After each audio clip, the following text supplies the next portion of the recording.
Hello guys, and welcome to a new Division 2 video today by myself, Vulcan, and Attack Power. Hello everyone, Attack Power here, and super pumped for this awesome third place fight.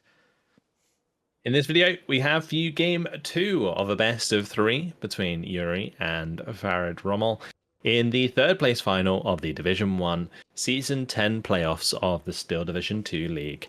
Today they are playing on Orsha North once again.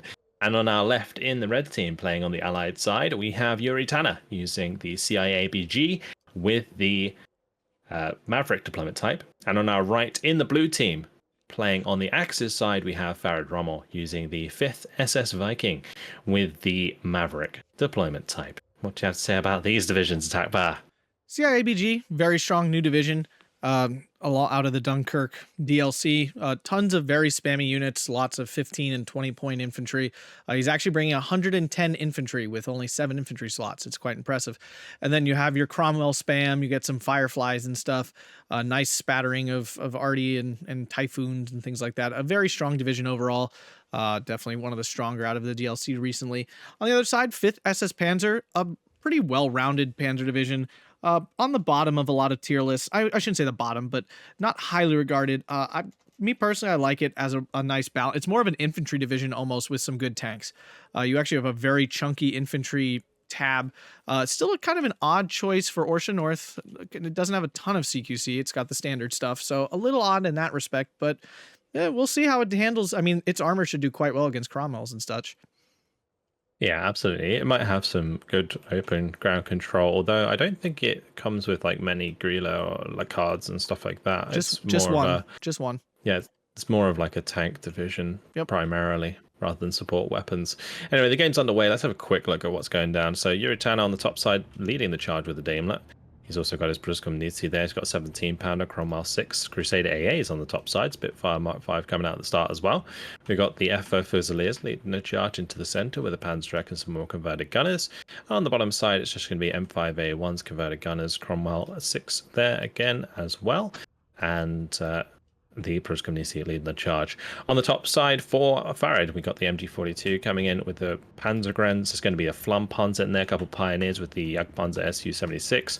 We got the Jagdpanzer 4 up on the hill with the MG42, Spear Troops and Panzergrenz there. Into the middle, Panzergrenz, Pack 38 on the bottom side, Sturm Pioneer, Panzergren, Flam Panzer, and the Su-76. Spitfire currently trying to shoot down the Ju-87 as the action gets underway.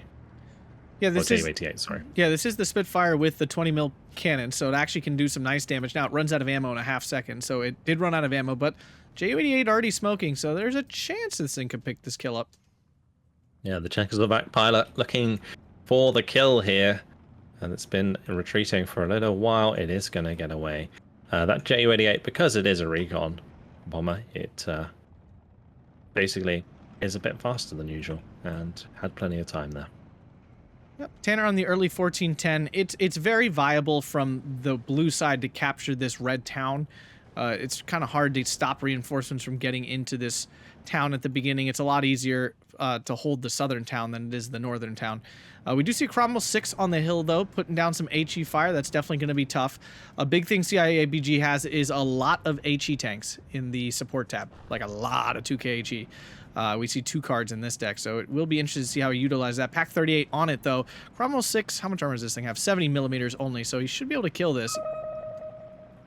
Now it's going to get away. He can probably try and take it out.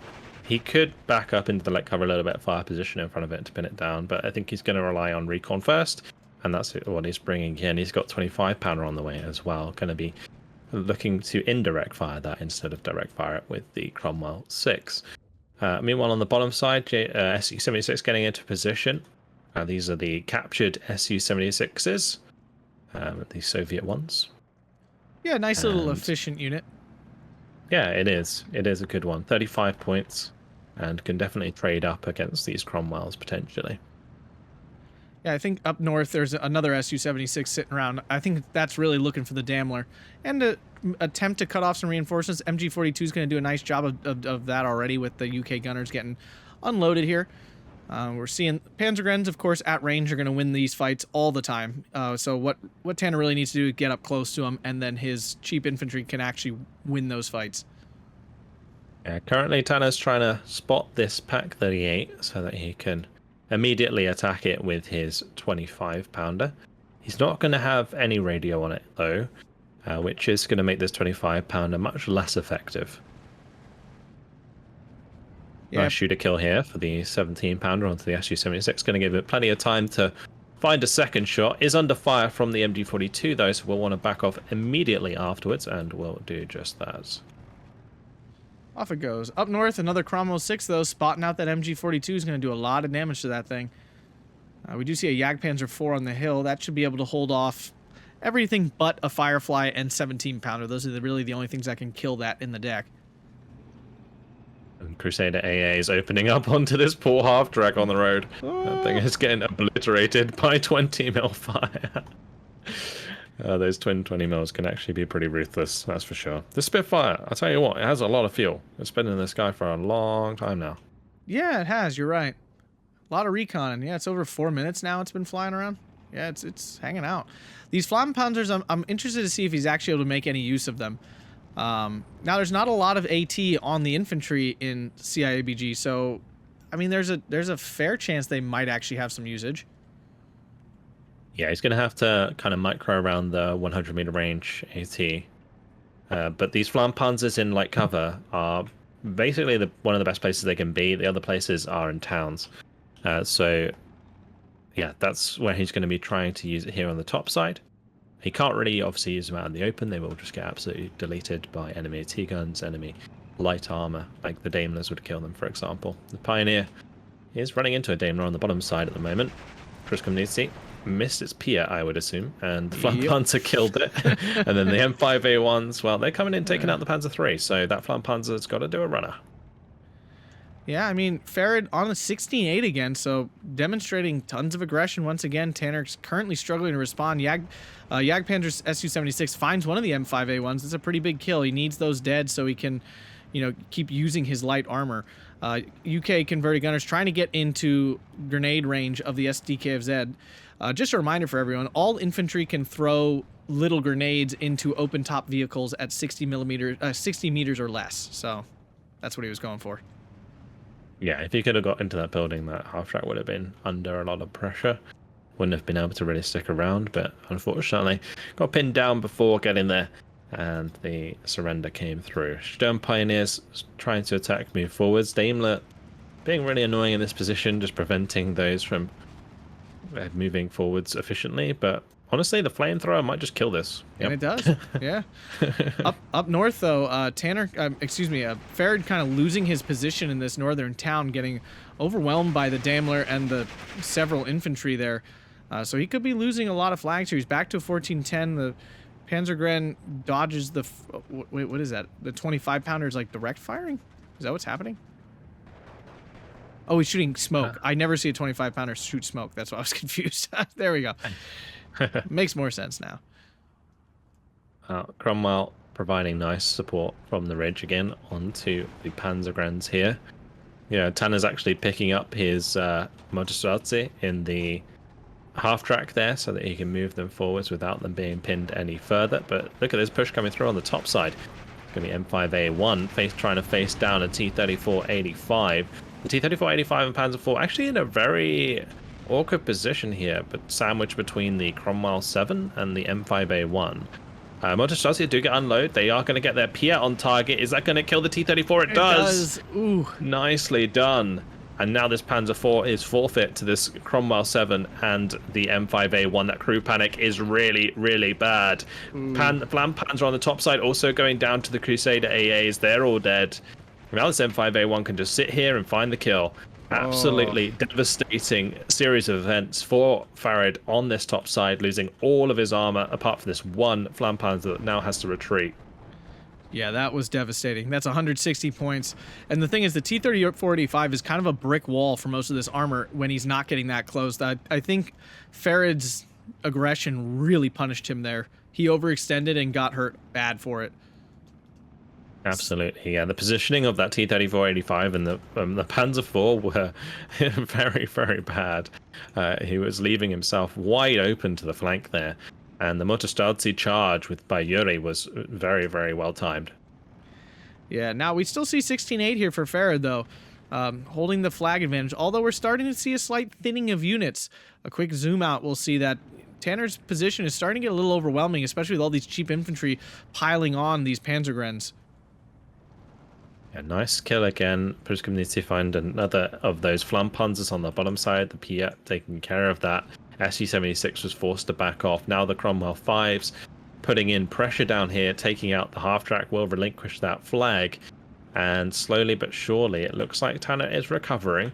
Though this T-34 that's sitting on the flag on the hill is a problem at the moment. Although these 25-pounder got a shot off. Is that heat round going to land? It does. It does get a penetration. Doesn't find the kill. But that puts that T-34 in a bad position. Very damaged now. Will get killed off by HE or the next shot from any vehicle, basically. Yeah, Farid being, I think, a little too aggressive with his T-34s right now. These will dominate at range. Like Cromwell's Shermans really can't beat them at any sort of range, and he's just like kind of driving them dead. Up north, Tanner turning the script around here, making a general push, and there's not much here to stop him.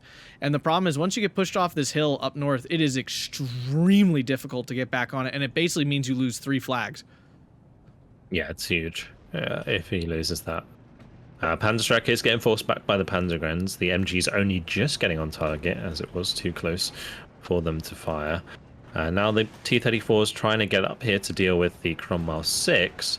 But the Cromwell 6 HE here does have to be a little bit worried about that, even though it's currently firing at the Panzergrens further back. On the bottom side, Panzergrens getting overrun. Cromwell 5 there helping with the F4 Fusiliers.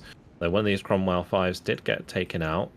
Panzer 4 now zooming over. I thought that was going to come down and help, but it looks like it's moving towards the Motorstraße and the half-track instead and trying to cover off the mid. Yeah, the Zanista down there should be able to clear out these Sturm Pioneers. 4 Thompsons beats 5 MP40s all day long, especially with the support of the Cromwell 5. And now there's really, yeah, I mean, Farid's very thin on his flanks. He is dominating the middle again. Well, dominating might be a strong word, but he's currently holding the middle.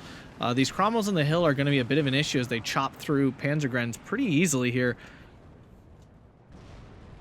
Yeah, and I think Yuri smells blood at the moment. Like, it kind of really feels like that, where he's seen that he's killed a lot of stuff and he's damaged like a lot of these vehicles, and now he's just kind of continuing his pushes to take back a lot of these flags, and is getting almost equally aggressive with his units right now.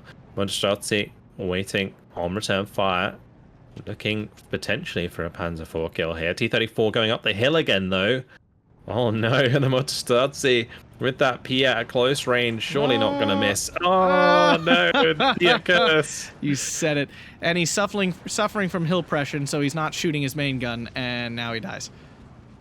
Yeah, the second one lands on the mark. Those Piet's base accuracy of 50% does cause that to happen more often than you'd like.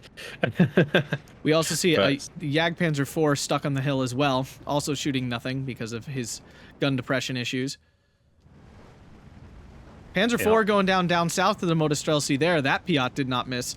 So another armor piece going down.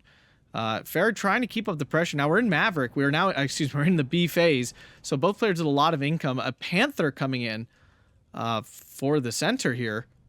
Now that is it's an ace, so he'll probably die within a few seconds, but...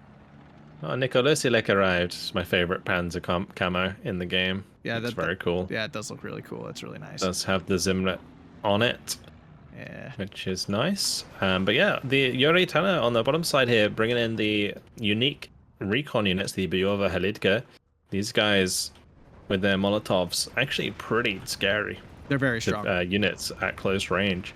And currently trying to deal with the Pioneers and Sturm Pioneers at range with the MG34s and their Lee Enfields. But F4 Fusiliers coming in waves now. Yep. The spammable 15-point infantry from CIABG. Up north to Tanner's attack is getting turned back a little bit here. The piles of Fusiliers not being able to cut through these Panzer 4s and Panzer Grens, although there's still not a lot here. You know, all this armor on the hill could push forward really at any time. The problem with Panzer 4s here is they don't trade great with Cromwells at all. Cromwells can very much kill these Panzer 4s, and they're cheaper, and they are faster, and there are a lot of other things. Down south, Fusilier's pushing through. He might be going for the T-34 like AT attack again. Looks like he is. He definitely is. T-34 on the run now, sensing the danger. Sometimes players will fast move on top of your tanks and unload next to them to get the AT off, and in this case, Farid reading that and managing to back off in time. Farid's still holding on to this flag lead. I didn't think that Yuri Tanner really capitalized as much as I thought he would on the amount of kills he managed to get, but he can still stabilize this game and is bringing it back to a 13-11 now. Nico Lisilek finding his first kill in the center, finding a second penetration now onto the Cromwell 5 as that goes down. So a couple nice kills here. Daimler, Cromwell 5 taken care of. Something doesn't look right about the timer. 46 minutes on a single tick from here? That doesn't sound right. They must have put it on 60-minute time limit. That would be the only reason why. Yeah, that's what it looks like. Interesting. Panther D coming in as well now. JU-88 Recon. Sorry, go ahead. Yeah, I will confirm that this is a 50-minute time limit as it is a league game. It's just obviously they put it on a 60-minute time limit for the lobby so that the game doesn't end immediately so they can take a look at the tickets.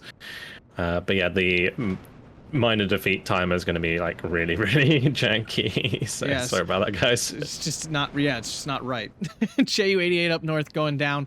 I mean, Farid's doing a nice job of holding on to this hill. Like I said, if he loses this, he's up the creek without a paddle. So he needs to hold it. And we do see more troops coming in. More Panther Ds. Apparently he thinks Panthers are the way to go. It looks like Farid has tried to transition to mid control on the map, which can work, but he already kind of had mid control. So there's nothing really to gain from doing so. And by putting so many points into the mid now, he is completely relinquishing the top and bottom side of the map. Like the concentration of units on both sides is massive in favor of Yuri at this moment. Yeah, and I don't think you can win this game giving up the flanks completely. 17-pounder, finding that Jagdpanzer 4, it's one of the only things that can really kill it. Farid trying to get out of range in time, will he? And he does. That was dangerous for him because, again, that unit's kind of holding down the center here right now. Yeah, Farid's going to want to get his mortar on target ASAP. Panzergren struggling against the F4 Fusiliers. This is where those MG34 ones you like so much would have been handy. Yes. Attack fire. Yeah, 5th Panzer has a special Panzergren unit, MG34, that has a double submachine gun, 150 millimeters. So it does a little bit better at CQC than your average Panzergren guy. Might have actually held up here, but the normal one will not. Yeah, we got the Stuart leader dying on the bottom side, trading for the Panzer 3M. Cromwell 7 taking a shot from the mid there from the Panther D. So a lot of carnage coming through here on the bottom side. FO Fusiliers charging the T-34. It's going to back off once again, but Farid's lack of infantry is really, really hurting him right now in these engagements on the top and bottom side. Yeah, absolutely. And this is why I thought it was a little bit odd of a choice, 5th Panzer. Again, one of the better Panzer divisions for this map, because you do have a lot of infantry, but I don't think your infantry stack up well against CIA-BG at all. Because basically they can call in 2 units for your 1, especially if you're relying on Panzergren. So it's just really hard to win those fights. Oh, we got one of the really awesome units of the FSS coming in as well with the SK-105. The Big Panther. Oh. Very, very cool. It's got 80 millimeters of frontal armor with a 20 mil on it, which is very, very nice combination against infantry. You can definitely get a lot of work done with those. So Tanner finally back to the 12-12, finally has stabilized the points. We're only got about 2 minutes left of Maverick income here, and then we get into the grindy part of this game, where 2 Maverick players try to win. But 13-11 here for Tanner, first time in the game. Oh, and it's gone. Yeah, because of the kills early on, I thought Yuri would have a massive leg up in this game, but it's kind of stabilized now at this sort of 13-11, 12-12 kind of situation where Farid controls the mid. He's got like the 2 Panther Ds there, for example, although the Jagdpanzer just goes down. That was to the 17-pounder that was attack moving across. But yeah, as I was mentioning, the Panther A, Nicola Silek, with the Panther D and the Grilla, nice combination of units can certainly dominate the center, but is really struggling to have any sort of influence on these flanks right now. Yeah, he did just kill the leader, Stuart, down south, so that turns off the really accurate 25 pounders. Now losing the flag in the town though, and again he's bringing a flak 43. I get it. There's planes everywhere. Typhoon coming in now for his heavy armor. Will it pick up this kill here on the Panther A? It does. There it goes. Nicholas Select goes down. Told you he didn't do anything. It's because it's an ace unit. They just, Yes, they magically absorb like all of the artillery shells and rockets in the entire map. They just get like, it's like a big magnet. Yep. Everybody just targets them immediately. Yep. Can't miss, won't miss against an ace. Now, so players know there is no difference. Ace units just look different. They are not special or have any statistical difference. They just seem to die all the time. Yeah. It's mainly because players see a bright yellow icon and go, ooh, shiny, and then want to kill it.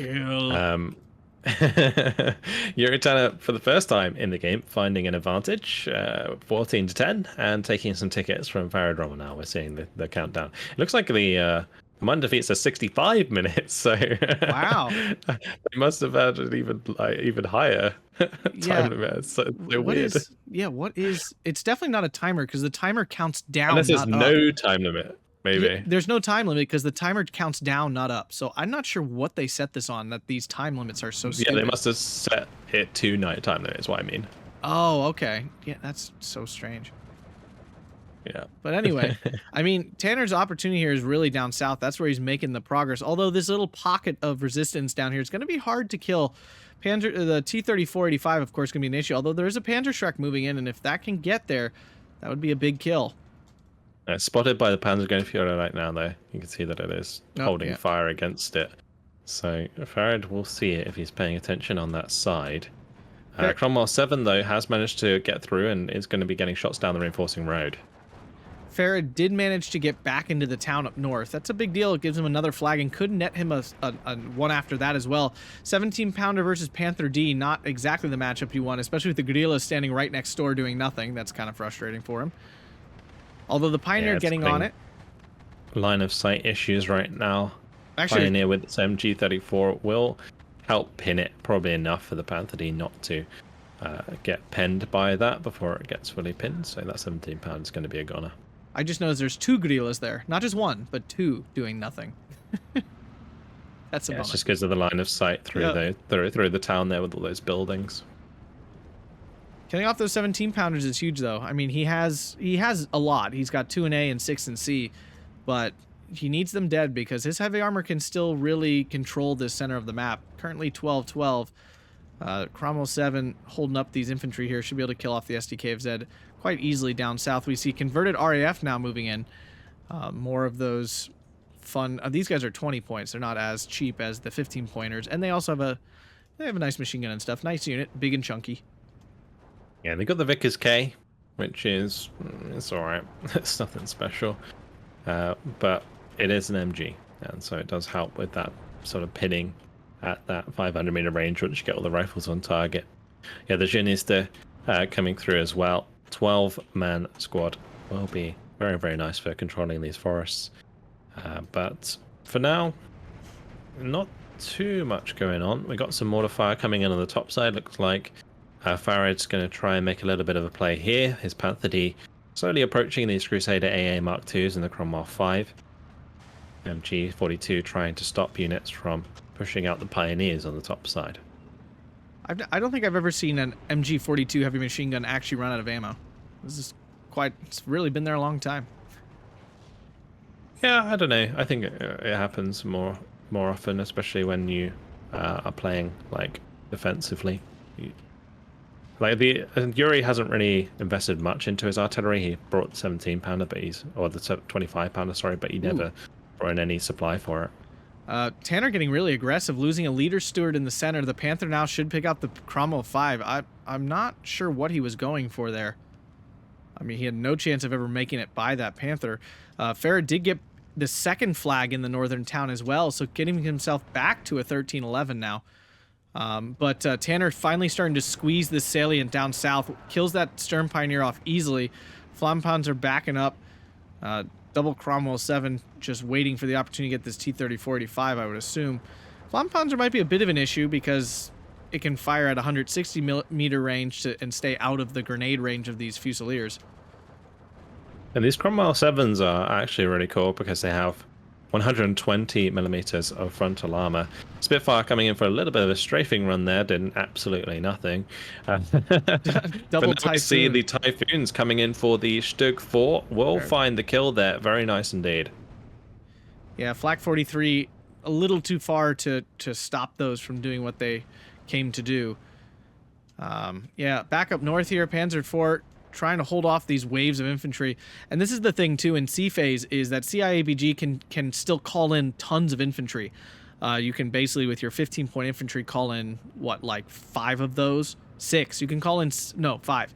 5 of them per tick, while, you know, Rommel can only call in 2 Panzer Grenadiers. Yeah, it's pretty nasty. Those are Fusiliers, actually really just nice value, expendable squads that you can attack, move forwards whilst you're supporting them with your abundance of Cromwells. We're seeing on the top side now the Cromwell 5 moving forwards, finding the Panther D. That's not a target he wants to find at close range. Not at all. Cromwell goes down. Yeah. Grilla getting some really good shots from the high ground here across onto those infantry in the buildings, chunking them slowly but surely. The Grilla's in the center, taking out the converted RAF. So making sure that he is continuing to control the open ground, but having relinquished these hills so far, it is just making it hard work for Farid. I feel like Farid made this game harder for himself than he needed to. Yeah, very possibly. And one thing you forget about this map is there are so many weird lines of sight, like into the center or, you know, from the hill over to the other hill, that it's easy to forget about how easy it is to control that when you have those hills. And the Flampanzer here in combination with the Panther D is actually really nice on the top side there, because the Flampanzer forces the Cromwell to move, did a little bit of damage, enough that the Panther D one-shot the Cromwell 5 afterwards, or the Cromwell 7 afterwards, which was really, really good. So very nicely played by Farid. And now the Stug 4 going to be engaging the Cromwell 7 on the bottom side, but Panther D goes down to the 17-pounder. Good kill by Yuri. Yeah, I mean, and the Firefly just killed a Panzer IV as well, so some big losses there. And you know, he's not going to be able to really replace those Panthers anymore. They're just too expensive, and he needs troops too badly. And in the northern area, although the Panther D did wipe out a lot of that armor, we do see some FFO Fusiliers moving in dangerously for that Panther D. It is backing up, though. He senses the danger. Yeah. I mean, the Panzer IV there on the edge of the hill got taken out. But now Typhoon coming in, but will not have line of sight to engage the Panther D with its rockets. And now the Flak 43 is on it and will force it off quite quickly. On this bottom side, the Cromwell 7s kind of failed to do too much. I thought that the 3 Cromwell 7s here would just end up overwhelming this T-34, but this T-34 has survived for so long in this game, is actually getting to the point where it's running out of HE shells. So has been holding back a lot of this infantry, a lot of this armor, and the Jeunesse there, just another victim of that T-34. Yeah, and that's why I said earlier, I think Rommel should have been a little bit more careful with these T-30-45s, because they can be so good against this division, because Cromwell's just struggle to kill them. They're not super expensive to call in. And I have a feeling that's why Farid picked 5th SS, because it has a whole lot of armor that Cromwell's just can't kill very efficiently. So your armor matchup is fantastic. Yeah. He's still managing to hold on, though, and he is on the ticket lead. He's got 13 to 11. We got a very large ticket lead for Farid, and he's continuing to tick it down, which is all he needs to do in this Maverick versus Maverick matchup. We are currently 27 minutes in, so just over halfway through the game. So yeah, there is also to play for still, and this mid-control from Farid Rommel might still pay off in the long run. Yeah, I mean, he's winning pretty definitively right now. It just feels like Tanner's on the verge of, you know, capturing some big areas. Although Farid pushing up north with a whole bunch of Panzergrens and Pioneers. A nice push here, kind of wiping out all those Fusiliers and stuff, getting back in there. Really broke down Tanner's assault here in the north quite nicely. So credit to him for that. Down south, though, things definitely a little bit more dangerous with the 17-pounder moving into position. Grilla gonna try to take a shot at that. This could be anyone's kill here. Will the 17-pounder land? It misses. Will it get another shot off before that Grilla shot hits? Yes, it does. The Grilla was so far off with that shot that it barely affected the suppression. Now the 17-pounder going to be getting eyes on the Stug 4 as well. Will it be able to finish that off with a second shot? It's already landed one penetration from before. It only needs to land one more. It misses twice. What's going on? 17-pounders can be so unreliable sometimes, but this 17-pounder is actually finding a lot of value. It's already killed the Panther D. And so for 80 points, you know, he's already paid himself off like 3-4 times over. Although on the top side, FFO Fusiliers did find the Panther D with the AT grenade. So that's pretty big because it takes away, like you said, a Panther that is very difficult to replace as Maverick at this point in the game. Yeah, I mean, he's bringing in a Jagdpanzer 4. I mean, the Stug 4s and Jagdpanzer 4s honestly do quite well in this matchup. Their armor is pretty heavy. Cromwells are going to really struggle. They don't have the 2K range, though. They're missing that. So they can't control things as well. We do see another 81mm mortar being brought in here by Farid down south. Kind of surprised that's what he's decided to bring in, especially with his southern front kind of collapsing. Things wrapping around the T-3045 and the Panzergren here. The converted RAF will beat this Panzergren, and then all he has to do is just find some way to mop up this T-3045 that just will not die. It was such a dire series of events there just for Farid. Stug 4 loss, Grilla loss, Panther D loss, or all in phase C where you have only 80 income. It's just absolutely awful. And now, like, Yuri is just building up more and more and more of these FO Fusiliers. And the T-34-85 has run out of HE ammo, so it's barely pinning anything with its DT machine gun. Like, honestly, just a bunch of FO Fusiliers charging towards that would just kill it. And that might be what happens here. It's very possible. I think the SK-18 is finally firing. I don't think this thing is shot at all up till this point. I think he basically just bought it for the autocannon Uja Panther there that is currently in the southern town. Up north, Panzergren's trying to stop more FFO Fusiliers and converted RAF. The infantry just continue to pour in. Again, I mean, Tanner's got 110 of them. He can kind of do this for quite a while. Yeah, I think these Panzergrens are just a tad outnumbered. Yeah, just a bit. And again, that is the number problem we talked about. I mean, you're basically calling in 2 Fusiliers per 1 Panzergren. And, you know, especially if the Fusiliers get any closer than machine gun range, they're going to absolutely crush those Panzergrens. And we can see that happening here. There's just too many. Typhoon now coming in to finally kill off this absolute chat of a T-34. Verda. It will finally die, I think, here as the Genista do spot it for that rocket strike. Goodbye, T-34. You were a hero. Yeah, and you know it's not good when it's basically an 81mm mortar holding the line. And this Cromwell 7 is right there. Like, it pops forward. All this stuff is dead. Yup. Yeah, this is... Tanner just... All he needs to do, really, is sneak out onto the edge of that light cover, and he'll spot all of that stuff. Yeah, up north, Farid's Pioneers finally starting to get broken down. The Pioneer is too close to the converted RAF to throw a grenade. Oh, no, it's reloading. Nope, it is too close. So he's finally backing it up to try to get that grenade off. But now loses the flag. I think it was reloading. Was it? Because it was on the reload for a while. Yeah, it just finished. Weird. Those things take ages to reload. Yeah, they do. That's true. Oh, you don't want them to reload fast. Let's be real. True.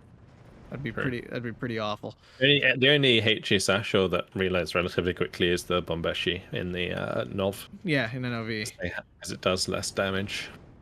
It doesn't feel that way when you're doing it against them, but yeah. Although that division deserves it. It's okay.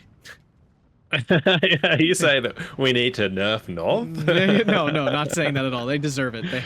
They suffer enough things. They can have a good Pioneer unit. The Panzergren down south tried to catch that Cromwell, was not able to do it, and now is going to get pinned and either killed or surrendered for its efforts. Still Only 13-11 for Tanner at the moment, but Yeah. the disparity of units is massively in favor of Tanner, especially with this Jagdpanzer under threat from the Typhoon. Oh, and it gets killed in one strike there. That's kind of unlucky, I feel, because I don't think it was damaged. It was reversing in the right direction. Usually, one Typhoon would struggle to find a kill there. So yeah, it really just comes down to how many rockets land up hitting the target, and it's kind of a roll of a dice. You know, along with suppression, it wasn't suppressed, so. Yeah, not lucky there. Cromwell 7 still not making the push out, though, down south here. Kind of surprising. I mean, this just goes to show you how many flags are in the middle of this map. It's easy to forget how many flags there are to capture in the center here, and that's why Farid's held on so long. Still have 17 minutes to go, though. And Tanner, again, yeah, well, as we mentioned, in a pretty overwhelming position. A whole pile of Fusiliers moving into the northern part of this the northern part of the southern town. Although the Bajor Panther here coming to stop all the fun. Yeah, the big Panther. Very, very nice. But the Fusiliers with the about to jump into the building, get there. 80 on target, and that will go down, although he won't have chance. Saved by the bell as Farid surrenders and gives up the game for Yuri after 34 minutes and 10 seconds. So it's a 1-1. Yeah, I mean, I'm actually a little surprised he surrendered so soon. He still had a pretty big advantage. Now, we knew that he was way behind and stuff, but I don't know. That felt like a very, perhaps preemptive. I think if you were Farid in that situation, you would have felt every loss there. Like, especially that situation where you lose like 3 of your primary units within like 2 minutes. Like, that feels awful in that situation in Phase C. Oh, yeah. I'm not saying I think Farid would have turned it around. Usually he plays it out a little bit more. He's usually a guy who like plays to the bitter end. So it's just surprising to see him scoop there. But kills, death tiers, we have 3,075 for Tanner and 2,645 for Farid. Actually, not a huge gap. But the thing to remember is that like a lot of those kills for Farid is like 15-point units. So he killed a lot of stuff and still only killed 2,600 points. Yeah. And also, like, left on the map is, like, in terms of disparity of units, it comes down to the fact that there's a lot of 15-point units. There's T-34, though. There we go. Verda killed a Cromwell 5, 3 Cromwell 7s, Geniste, Panzerstreck, both Fusiliers. Absolute hero. Yeah, and I have to imagine that's what Farid's plan was when he picked this division, was this kind of, armor matchup where the Cromwells get absolutely slapped by most of his armor. He just wasn't able to keep back the tides, the hordes of infantry. Yeah, unfortunate. Because he got a lot of kills. Anything else? Yeah. Anything else you'd like to add? Another great match in Orsha North. Super pumped to be having a Game 3. And don't forget to hit that like button and subscribe. Oh yeah, boys. Hopefully you guys enjoyed it. Thank you very much for watching, and we'll see you in the next one. Goodbye.